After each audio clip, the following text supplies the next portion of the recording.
tots els dies. Jo sí que m'agradaria donar una visió de la gestió d'un ajuntament rural, un ajuntament menut, dels problemes als que ens enfrontem ja no només a l'Ajuntament, sinó tots els veïns en el dia a dia d'un poble rural. Jo crec que el despoblament és un tema molt complex, que no té una única motivació i possiblement o segurament no tingui una única solució, sinó serà la suma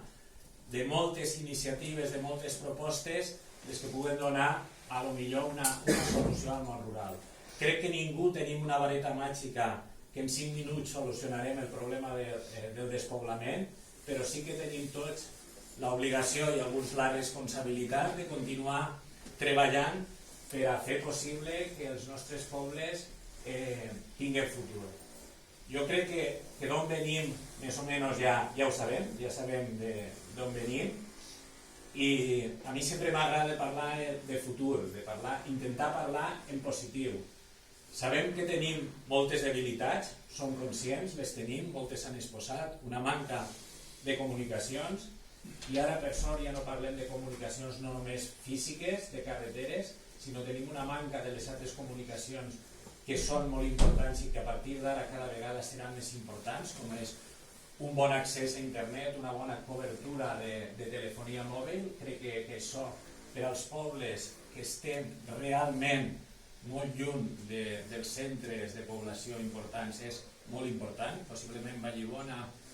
perquè és cert, i vaig mesclant temes i amollant idees, que molts de pobles, o quasi tots els pobles de l'interior valencià,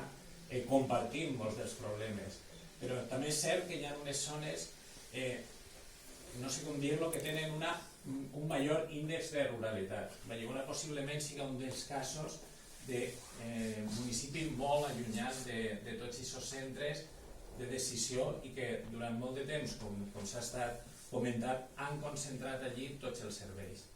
La nostra realitat és a lo millor diferent, encara que compartim moltes coses, com ha explicat el company d'Almedíjar, possiblement siga diferent a la realitat d'Almedíjar o de Quart de les Valls o d'unes altres zones. És cert que compartim igual a base del problema, però sí que Vallibona i bona part de la comarca dels Ports tenim uns condicionants que encara agreugen possiblement aquesta situació de desigualtat entre l'àmbit rural i l'àmbit urbà. Però això no ha de llevar a parlar dels problemes que tenim, no ens té que deixar no veure les possibilitats que tenim, que són moltes. Les possibilitats tenim fortaleses i hem de treballar en aquestes fortaleses. Les debilitats les coneixem i contra elles continuem lluitant, però és cert, és veritat que tenim moltes coses bones. Coses bones en les que hem de creure, en principi, des del propi territori, perquè si som nosaltres els que pensem que aquest territori té possibilitats i les té, entonces sí que tindrem capacitat, i ara ho necessitem, de treure una altra població que vingui a reforçar la població. Per tant,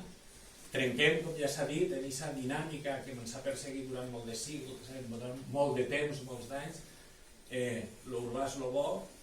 l'urbà és lo modern, lo de poble no val, no, això no és així. Lo de poble val igual que l'urbà, possiblement ni més ni menys. Per tant, trenquem en aquest factor cultural que arrastrem des de fa molt de temps, que inclús és cert que la gent que hem nascut i ens hem criat en el món rural ens han interioritzat. Lo rural, bueno, xic, mira, tu estudia i si te pots quedar per allà baix, doncs mira, quasi que millor, perquè en el poble tot és molt difícil, siguem nosaltres els primers que tinguem aquesta dinàmica i així possiblement farem ser atractius per a persones que puguen intentar crear el seu projecte de vida en el món rural. Potser això és una visió un poc teòrica, perquè després la realitat, i sobretot quan se gestiona un ajuntament menut, i aquí hi ha alcaldes i exalcaldes de pobles de la comarca, te fa veure la realitat d'una altra manera. Nosaltres a l'administració sempre li demanem, primera, com a ajuntament, que nosaltres tinguem capacitat no només de sobreviure, sinó de proposar alternatives de futur. En un ajuntament acabes, i ara me'n vaig un poc al meu ofici, apagar incendis, anant detrás del problema i no prevenint incendis, sinó anant davant del problema. T'absorbís molt i intentar solventar problemes del dia a dia, el qual a vegades no te permetís generar iniciatives, generar propostes que puguen aportar coses positives al futur del poble. És cert que aquesta gestió diària, aplicant-se les mateixes normatives, el mateix marc normatiu que la resta d'un ajuntament com el de Vallibona, té les mateixes obligacions i possiblement així tingui que ser que un ajuntament com el de València, però després en el dia a dia ens trobem en moltes dificultats per fer front a tots aquests problemes que sorgeixen. Per tant, sí que estic d'acord en algunes propostes que s'han fet, un marc normatiu diferencial que tingui en compte la singularitat dels problemes del món rural seria molt positiu per a nosaltres. I el que ara es comença a parlar i s'ha introduït és el de la discriminació fiscal positiva. Si hem de lluitar per tindre els mateixos drets i serveis que la gent que viu en un entorn urbà, però si no els tenim, que això d'alguna manera se'ns compensa en una fiscalitat. I estic pensant a lo millor més en les empreses que decidissin, i és molt important, les xicotetes empreses, establir-se en el món rural, d'intentar facilitar que aquestes empreses s'establisquen en el món rural. I això. Ara us comencem a parlar i és un poc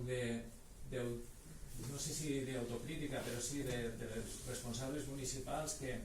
tenim uns pobles i tot el món que arriba tenim uns pobles molt arreglats, estan molt bé, però possiblement també els ajuntaments en aquesta nova etapa que potser afronta la ruralitat ens tinguem que reinventar. Tenim un poble molt bonic, uns carrers molt ben arreglats, que diu molta gent, però clar, igual necessitem alguna cosa més. Hasta ara, i possiblement tot això feia falta, ara això més o menys ja ho tenim, anem a pensar entre tots quines altres iniciatives des del món municipal se poden emprendre per intentar això, que el principal problema d'aquests pobles és que continuen perdent població i sobretot costa molt assentar població jove que vulgui desenvolupar el seu projecte de vida en els pobles, se puguen quedar.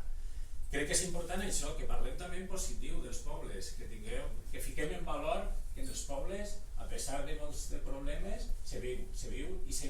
bé. Se pot viure millor, per suport, sempre se pot viure millor, molt millor. Però se viu bé, tenim un entorn natural, per sort, impressionant, que és un recurs a molts de nivells, ja no dic no només turístic, sinó a molts de nivells molt important, i per això que trenquem ja també en això de que és envejecimiento, que sí, que està ahí, envejecimiento, vacío, no sé què, no, els pobles hi ha gent en iniciatives i han demostrat que són viables i se poden fer. També és cert, com heu dit als punts, que això té una part important d'implicació personal i de militància i que això no se li pot demanar a tot el món. Jo crec que al final el problema del despoblament, que com deia penso que no té una solució fàcil, sinó que passa per això, a lo millor incentivar noves formes d'economia en el món rural i que entre tots, i per almenys des de l'Ajuntament molt agraïts de tindre aquesta jornada així, perquè també ens aporta, ens alimenta per intentar en col·laboració de tots anar en la mesura de lo que es pot fer des d'un ajuntament menut fer coses. Jo, com dia Montse, molt bé, no soc d'esta comarca, però sí de la comarca veïna, crec que tenim futur, que hem de creure nosaltres que tenim futur i a partir d'ahí, escoltar, parlar, crec que és molt important i intentar crear dinàmiques que trenquen les que han vingut tenint fins ara i ens permeten assentar població en els pobles. I per això fem falta a tots, això sí que fem falta a tots. I crear les condicions